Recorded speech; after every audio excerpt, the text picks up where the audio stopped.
दशवंश का भेंट भी देते हैं। चर्च जाएंगे, बाइबल पढ़ेंगे, प्रार्थना करेंगे, अपना टाइप देंगे, उपवास भी करेंगे। जीवन भी पवित्र है, जीवन में कोई समस्या नहीं है, लेकिन इसके बावजूद भी वो अपने लाइफ के किसी ना किसी एरिया में स्ट्रगल कर रहे हैं। वो प्रभु में आने के बाद भी अपने आप को हारा हारा महसूस करते हैं। उन्हें लगता है जैसा मैं प्रभु में आने से पहले था वैसा प्रभु में आने के बाद भी वैसा ही हूं, मेरा कोई परिस्थिति नहीं बदला, मैं सेम हूं। उनको कोई फर्क नजर नहीं आता। कुछ लोग हैं जो प्रभु में आने के बाद, प्रभु को एक्सेप्ट करने के बाद, चर्च जाने के बाद, बाइबल पढ़ने के बाद, प्रार्थना करने के बाद, आराधना करने के बाद, उपवास रखने के बाद भी अपने आप को हारा हुआ महसूस करते हैं। वो अभी भी कुछ चीजों से जूझ रहे हैं, अभी भी उनकी लाइफ में किसी न किसी एरिया में एक युद्ध है, एक स्ट्रगल है। आज के वचन का टाइटल है जो आज हम सीखने जा रहे हैं, प्रभु में जीवंत जीवन। प्रभु में जब आप आ जाते हैं उसके बाद आप एक विजयी जीवन कैसे जी सकते हैं। आज के वचन का टाइटल है यीशु मसीह में जीवंत जीवन। प्रभु में जीवंत जीवन, प्रभु में आने के बाद आप एक विजयी जीवन कैसे जी सकते हैं। क्योंकि कितने ऐसे लोग हैं जो प्रभु में आने के बाद भी लगातार अपनी लाइफ में स्ट्रगल कर रहे हैं, और किसी का स्ट्रगल 2 साल पुराना, किसी का 10 साल पुराना, और कोई कोई तो 30 साल से स्ट्रगल कर रहे हैं। आज हम सीखेंगे कि प्रभु में आने के बाद आप एक विजयी जीवन कैसे जी सकते हैं। यीशु मसीह में जीवंत जीवन। आज हम उसका सिद्धांत देखकर चलेंगे। कुछ बिब्लिकल लॉज हैं, जब तक आपको समझ नहीं आएंगे तब तक आप जीत नहीं प्राप्त कर सकते। कुछ नियम है जो बाइबल में से हमें सीखने हैं। आए निकाले मेरे पीछे गिनती की किताब, उसका 13 अध्याय। गिनती की किताब उसका 13 अध्याय, the book of numbers, chapter 13 verse 32 and 33। गिनती की किताब उसका 13 अध्याय और उसकी 32 और 33 आयत को हम लोग पढ़ेंगे। यहां ऐसा लिखा है, और उन्होंने इस्राएलियों के सामने उस देश की जिसका भेद उन्होंने लिया था यह कहकर निंदा भी की, वह देश जिसका भेद लेने को हम गए थे ऐसा है जो अपने निवासियों को निगल जाता है, और जितने पुरुष हमने उनमें देखे वे सब के सब बड़े डील डोल के हैं। फिर हमने वहां नपीलों को अर्थात नपीली जाति वाले अनाक वंशियों को देखा, और हम अपनी दृष्टि में उनके सामने टिड्डे के समान दिखाई पड़ते थे, और ऐसे ही उनकी दृष्टि में मालूम पड़ते थे। गिनती की किताब उसका 13 अध्याय 32 और 33 पद में हमने अभी पढ़ा। मैं जल्दी से समय के अनुसार कुछ चंद बातें आपसे शेयर करना चाहता हूं, कुछ पॉइंट, 1-2 पॉइंट आपसे शेयर करना चाहता हूं, बिब्लिकल पॉइंट बाइबल में से। हम मसीह में एक विजयी जिंदगी कैसे जी सकते हैं, उसका पहला सिद्धांत जो हम बाइबल में से सीखेंगे वो ये है।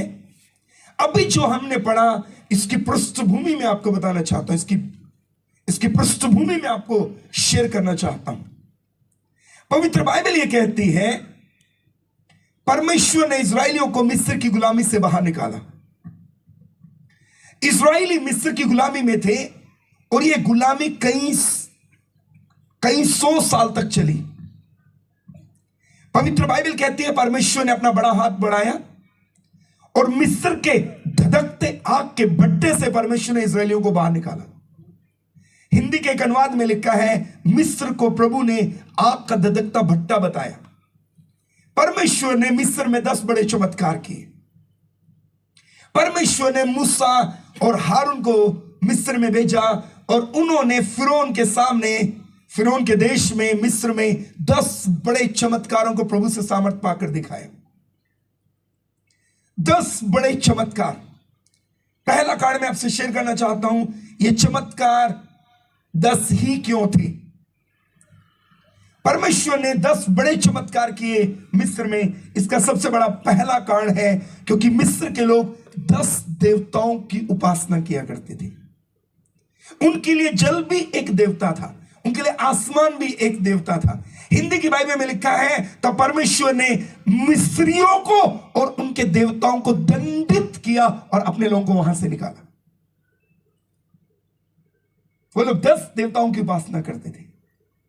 परमेश्वर ने इस्राएलियों को 10 बड़े चमत्कार दिखाकर मिस्र से बाहर निकाला।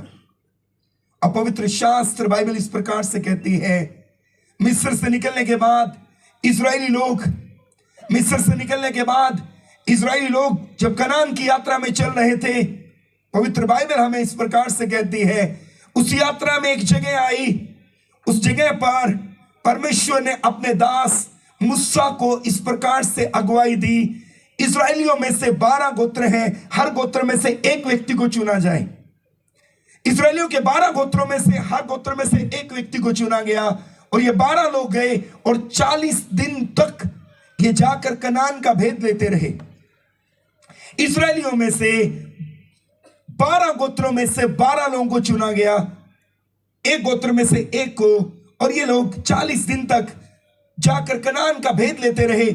और इनमें से 10 लोग बड़ी जल्दी आ गए भेद लेकर। 40 दिन के बाद क्विकली, जैसे 40 डेज हुए, ये आ गए और इन्होंने आकर मूसा को और समस्त मंडली को इस प्रकार से कहा, हम उस देश में जिसके लिए परमेश्वर ने वायदा किया कभी नहीं जा पाएंगे, हम उस देश के कभी अधिकारी ना हो पाएंगे। और जो कारण उन्होंने बताया वो कारण यहां लिखा है गिनती 13 अध्याय का 32 और 33 पद में। यहां लिखा है, उन्होंने कारण बताया, हम इसलिए हम कनान को अपने अधिकार में ना ले पाएंगे, इसलिए हम कनान को ना जीत पाएंगे, इसलिए हम कनान के अधिकारी ना बन पाएंगे, इसलिए हम दूध और शहद की धाराओं के देश के अधिकारी बन पाएंगे। कारण उन 10 लोगों ने बताया, हमने वहां बड़ी हाइट वाले लोगों को देखा है, उनका कद बहुत बड़ा है, वो अनाक वंशी है, वो दानव है। हिंदी के अनुवाद में लिखा है दानव देखे हमने वहां। उन्होंने कहा हमने नपीलों को देखा, अनाक वंशियों को देखा, दानवों को देखा। और अगली आयत में उन्होंने इस प्रकार से कहा, उन 10 लोगों ने, जब हम उनके सामने खड़े थे ना, हम उनकी दृष्टि में एक टिड्डे के जैसे दिखाई देते थे और अपनी दृष्टि में भी इतनी बड़ी हाइट थी, एक टिड्डे के जैसे दिखाई देते थे। इतनी लंबी और इतनी बड़ी हाइट है उनकी। और पवित्र शास्त्र बाइबल को अपने घर जाके पढ़ लेना, बाइबल में लिखा है, उन 10 लोगों की बात सुनकर समस्त मंडली का मन कच्चा हो गया। एक अनुवाद में लिखा उनका मन गल गया और उन्होंने 3 काम किए। पहला काम, उन्होंने उस देश की निंदा की। दूसरा काम, उन्होंने मूसा की निंदा की। और तीसरा काम, उन्होंने अपने परमेश्वर की निंदा की। उस देश की, मूसा की और परमेश्वर की निंदा की। और तब उन्होंने प्लान किया कि आओ हम एक नया अगुवा नियुक्त करें और चलें वापिस। और वो चिल्लाने लगे और समस्त मंडली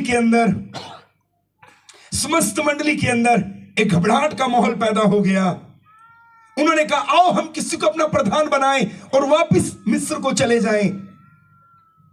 और बाइबल इस प्रकार से कहती है, उन्होंने मूसा की, उस देश की और परमेश्वर की निंदा की।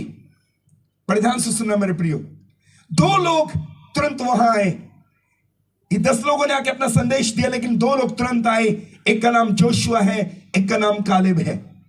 कालेब ने वहां इस प्रकार से कहा, सुनो सुनो सुनो, मैं आपको ब्रीफ में बता रहा हूं, बाइबल में जो लिखा एक्यूरेट वर्ड टू वर्ड नहीं बता रहा, मैं इसको कैलकुलेट करके बता रहा हूं, कैलकुलेटिंग वर्ड्स में बता रहा हूं। उन 2 लोग आए, एक का नाम था जोशुआ यहोशू, एक का नाम है कालेब। उन्होंने कहा सुनो, हिंदी में लिखा, उन्होंने मंडली को चुप कराने के उद्देश्य से कहा, सुनो, हम जिस देश का भेद लेकर आए हैं, सच है कि वहां के लोग बड़े ढील डोल वाले हैं, उनकी हाइट बड़ी है, उनका कद बड़ा है, यह सच है, इसमें कोई झूठ नहीं है, यह बिल्कुल सच है, उनकी हाइट बड़ी है। लेकिन हम तुम्हें इससे बड़ा एक सच और बताना चाहते हैं, और इससे बड़ा सच यह है, तुम्हारे पुरखाओं के परमेश्वर ने, तुम्हारे बाप दादाओं के परमेश्वर ने कहा था, मैं तुम्हें वो कनान लेकर के दूंगा, मैं तुम्हें कनान के अधिकारी बनाऊंगा। तुम्हारे बाप दादाओं के परमेश्वर ने तुमसे वो दूध और शहद की धाराओं का देश देने के लिए प्रॉमिस किया था। ये सच है, वहां के लोगों की हाइट बड़ी है, वहां दानव है, लेकिन एक बात है, ये तुम्हारे पुरखाओं के परमेश्वर ने, तुम्हारे बाप दादाओं के परमेश्वर ने कहा मैं तुम्हें कनान लेकर दूंगा, मैं तुम्हें दूध और शहद की धाराओं का देश लेके दूंगा। इसीलिए हम ये कहते हैं तुम्हें उनसे नहीं लड़ना, तुम्हें उनसे लड़ाई नहीं लड़नी। अगर तुम उनसे अपने आप की तुलना करोगे, अगर तुम उनके सामने अपने आप को रखोगे, यकीनन तुम छोटे हो और वो बड़े हैं, लेकिन युद्ध तो तुम्हारा है ही नहीं। तुम्हारे पुरखाओं के परमेश्वर ने कहा था मैं तुम्हें कनान लेके दूंगा। तुम उनसे अपनी तुलना नहीं, अपने परमेश्वर की तुलना करो, और तुम्हारा परमेश्वर उनसे कहीं महान और बड़ा है। बोलिए हालेलुया, जोर से बोलिए हालेलुया, जोर से बोलिए हालेलुया। ऐसे महान परमेश्वर के लिए जोर से ताली बजा के धन्यवाद दें। तुम उनसे अपनी तुलना ना करो। ये कैलकुलेटिंग वर्ड्स में बता रहा हूं मैं आपको, वर्ड टू वर्ड नहीं। तुम उनसे